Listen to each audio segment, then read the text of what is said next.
बिल्कुल गुरसिमरन, जिस तरीके से आपने जानकारी दी है, 4 जिलों में छापेमार कार्रवाई हुई है, लेकिन वो आका कौन है जो इसके पीछे है, इसकी पड़ताल भी जारी है गुरसिमरन। और लगातार जिस तरीके से बात सामने आ रही है टेरर फंडिंग को लेकर के, और तमाम तार यहां पर जुड़ते हुए नजर आ रहे हैं। देखिए, जैश ए मोहम्मद की बात की जाए तो लगातार मसूद अजहर जो है वो धमकियां देता रहा है।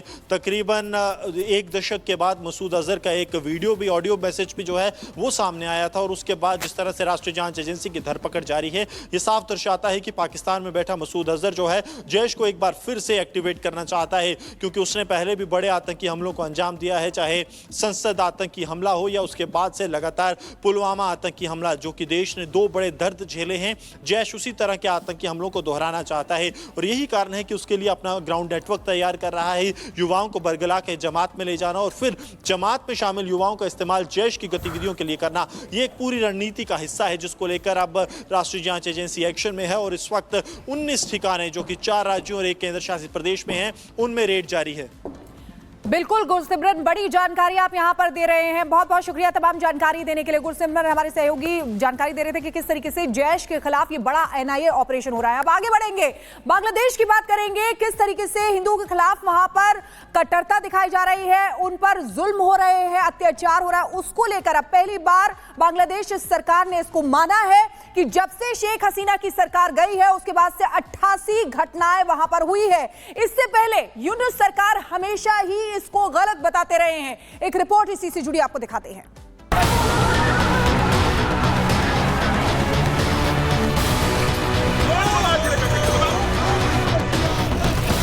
मोहम्मद यूनुस भले ही डर के साए में हो, लेकिन बांग्लादेशी नेताओं की गीदड़ भभकी अभी भी जारी है। यूनुस ने भले ही हिंदुओं पर हो रही हिंसा की बात कबूल कर ली हो, लेकिन बांग्लादेशी नेशनल पार्टी के नेता अभी भी वो ख्वाब संजोए बैठे हैं जो कभी पूरा नहीं होने वाला है।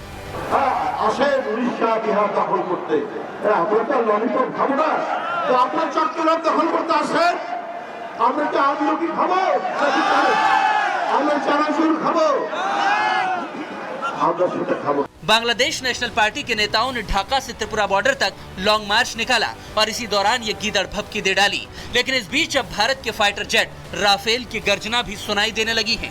बीजेपी के नेता सुवेंदु अधिकारी ने बांग्लादेश के कट्टरपंथियों को चेतावनी दे डाली कि अगर ये हिंसा बंद नहीं की और इस तरह के अधूरे ख्वाब देखना बंद नहीं किए तो भारत के 2 राफेल ही बांग्लादेश के लिए काफी होंगे।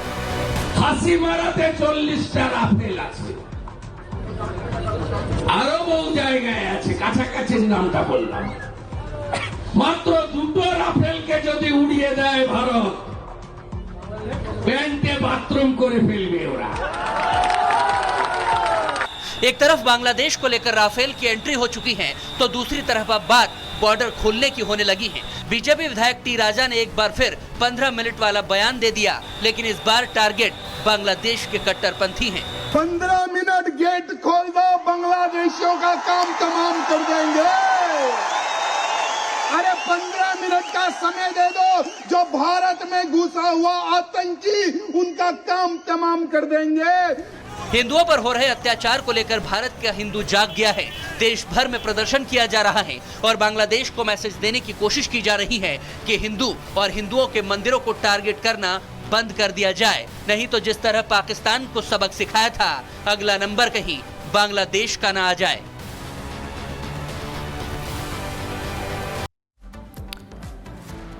और चलिए बढ़ेंगे आगे और बात करेंगे दिल्ली की, जहां देखिए एक तरफ विधानसभा चुनाव से पहले सियासी उठापटक तो जारी है, लेकिन वहीं दूसरी तरफ अगर बात करें तो यहां पर एक अभियान छेड़ दिया गया है। यह अभियान किसके लिए? घुसपैठियों पर रोक के लिए, रोहिंग्या और बांग्लादेशियों को रोकने के लिए, उनके घुसपैठ को रोकने के लिए यहां पर बाकायदे एक अभियान चलाया गया है। कड़ा एक्शन की तैयारी यहां पर कर ली गई है। किस तरीके से, रिपोर्ट के जरिए देखिए।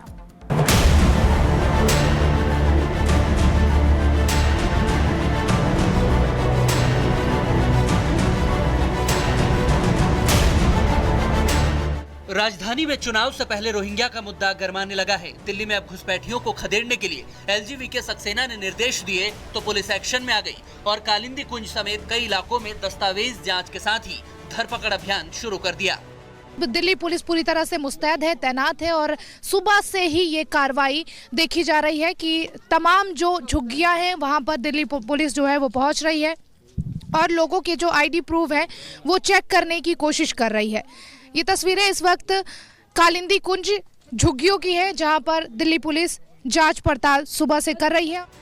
दिल्ली में रोहिंग्याओं और बांग्लादेशियों के खिलाफ एक्शन हो रहा है तो कुछ लोग परेशान हैं, लेकिन उन्हें बांग्लादेश में यूनुस सरकार की नाक के नीचे हिंदुओं के साथ हो रहा अत्याचार दिखाई नहीं देता, जिसके खिलाफ देश में गुस्सा भड़क रहा है। तो एलजी से घुसपैठियों को हटाने के लिए शिकायत की गई, जिसके बाद अब एक्शन तेज हो गया है। यानी जिसके कागज नहीं होंगे उसको तो खदेड़ा ही जाएगा।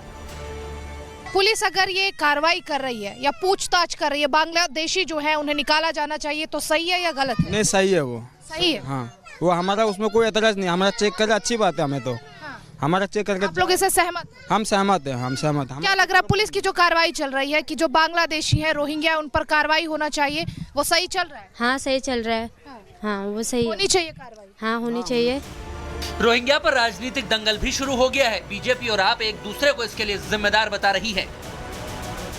आप देखिए कितनी खतरनाक मानसिकता है आम आदमी पार्टी की कि क्या दिल्ली के वोटर नहीं है? दिल्ली के वोटर पे आपका विश्वास नहीं है, आपको रोहिंग्या और अवैध बांग्लादेशी घुसपैठियों पे विश्वास है।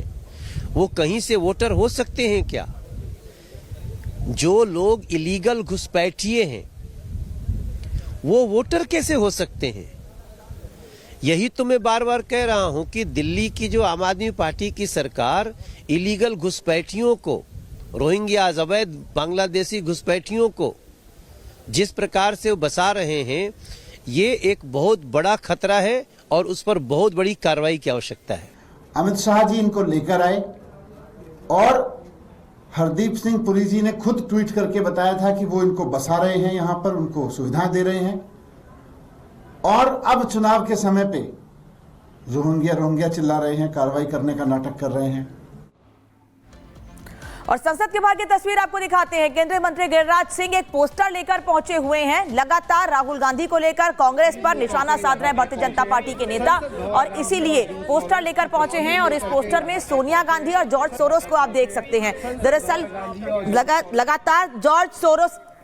लगातार जॉर्ज सोरोस को लेकर भारतीय जनता पार्टी हमलावर है। राहुल गांधी से, सोनिया गांधी से सवाल पूछ रही है। यहां तक कि पिछले दिनों संबित पात्रा ने प्रेस कॉन्फ्रेंस करके ये तक कहा था कि जॉर्ज सोरोस जो चाहता है राहुल गांधी की भी वही सोच है। और अब ये सवाल पूछ रहे हैं इस पोस्टर के जरिए कि सोरोस से तेरा रिश्ता क्या है, सोनिया जवाब दें। सोनिया गांधी से ये सवाल पूछ रहे हैं गिरिराज सिंह। दो पोस्टर साथ में लेकर पहुंचे हुए और दोनों में ही एक तरफ सोनिया गांधी को आप देख रहे हैं, दूसरी तरफ जॉर्ज सोरोस, जिसको लेकर भारतीय जनता पार्टी लगातार कांग्रेस पर हमलावर है। प्रेस कॉन्फ्रेंस पे भी, यहां तक कि सदन में भी इस पर चर्चा की मांग की गई है भारतीय जनता पार्टी की ओर से। बीजेपी लगातार कह रही है कि जॉर्ज सोरोस को लेकर सदन में चर्चा होनी चाहिए, इस पर कांग्रेस को जवाब देना चाहिए। लेकिन कांग्रेस के नेता दूसरे मुद्दों को लेकर लगातार सरकार पर हमलावर हैं। यहां तक कि लगातार सदन में हंगामा भी हो रहा है। कई मुद्दों को कांग्रेस उठा रही है तो वहीं दूसरी ओर अब सत्ता पक्ष के नेता भी कांग्रेस से यह सवाल पूछ रहे हैं कि जॉर्ज सोरोस से रिश्ता क्या है सोनिया गांधी का। और इसी बीच आपको बता दें, एनएसयूआई के कार्यकर्ता बीजेपी सांसद निशिकांत दुबे के घर प्रदर्शन करने पहुंचे, लेकिन वहां पर निशिकांत दुबे ने प्रदर्शनकारियों को मिठाइयां बांटी। ये उसी की तस्वीरें हम आपको दिखा रहे हैं। देखिए किस तरीके से यहां पर ये एनएसयूआई के कार्यकर्ता जो प्रदर्शन करने के लिए पहुंचे थे बीजेपी के सांसद निशिकांत दुबे के घर के बाहर, लेकिन यहां पर निशिकांत दुबे ने प्रदर्शन कर रहे लोगों को मिठाइयां बांटी। मतलब ये है किसी के बहकावे में आ रहे हैं ना, ये तो अच्छे लड़के हैं, इसीलिए मैंने इनको मिठाई खिलाया। आज वो एनएसयूआई में है, कल को वो भारतीय जनता युवा मोर्चा के कार्यकर्ता हो जाएंगे।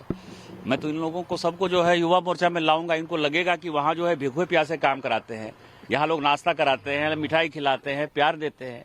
तो मुझे लगता है कि ये कार्यकर्ता जब अपने घर पर जाएंगे और अपने दोस्तों से, अपने माँ पिताजी से चर्चा